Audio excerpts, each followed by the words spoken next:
Greetings, and welcome back to Wicked Ways. So, we all pretty much know about voodoo dolls. They can be very beneficial to any practitioner. And you don't have to be part of the religion of voodoo in order to use them. But the idea of voodoo dolls sparks fear and conjures up images of violent and bloodthirsty revenge in popular films, books, and oral histories in North America.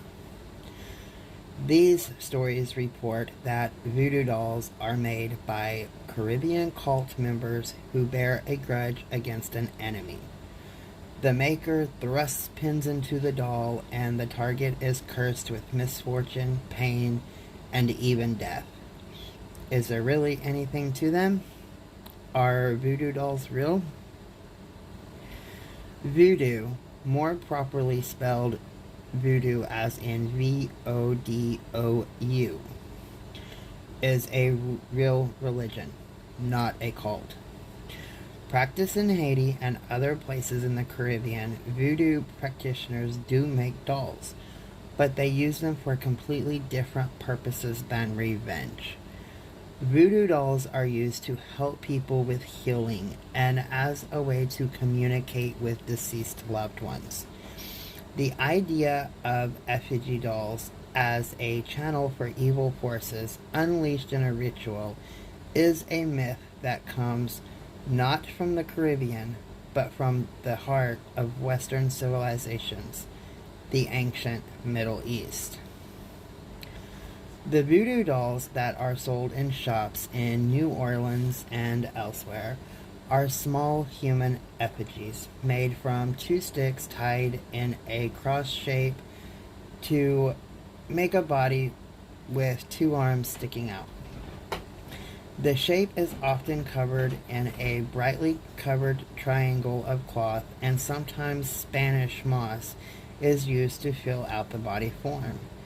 The head is a black cloth or wood, and it often has rudimentary facial features: eyes, nose, and a mouth.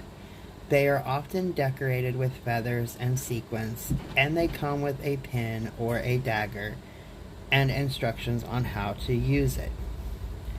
These voodoo dolls are strictly made for the tourist market in places like New Orleans or in the Caribbean, where they are sold as inexpensive mementos in tourist shops, in open-air markets, and thrown during parades.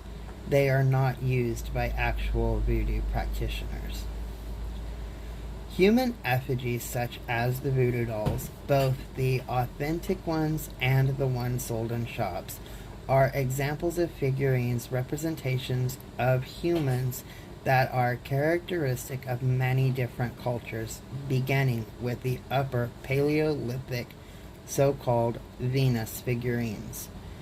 Such images are of idolized heroes or deities, or perhaps very carefully modeled representations of a recognizable historical or legendary figure. There are many ideas about their purposes, none of which include revenge.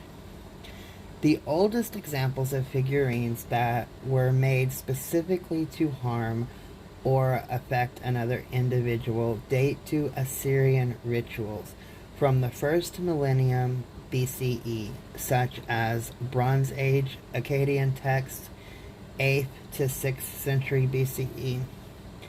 A tradition also practiced in Greco-Roman Egypt of the 1st and 2nd century CE.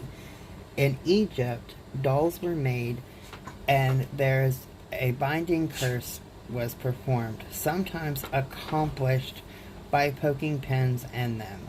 One Mesopotamian inscription from the 7th century BCE reveals one king cursing another. Just as one burns a wax figure in fire, dissolves a clay one in water, so may they burn your figure in fire, submerge it in water. The idea of evil voodoo dolls, as seen in Hollywood horror films, may be much younger. From the 1950s, when thousands of cashew dolls were imported to the United States from Haiti.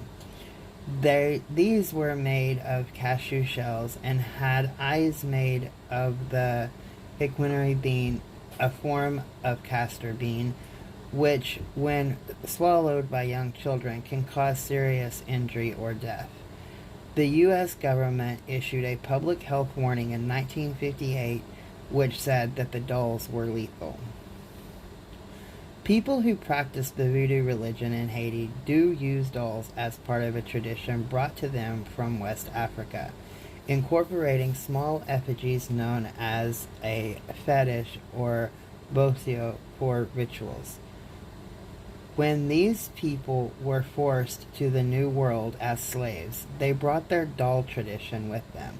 Some of the Africans then merged their traditional tribal religion with Roman Catholicism, and the voodoo religion came to be. The rituals in West Africa or in Haiti or New Orleans involving dolls, however, have nothing to do with inflicting harm on individuals, deserving or not. Instead, they are meant to heal.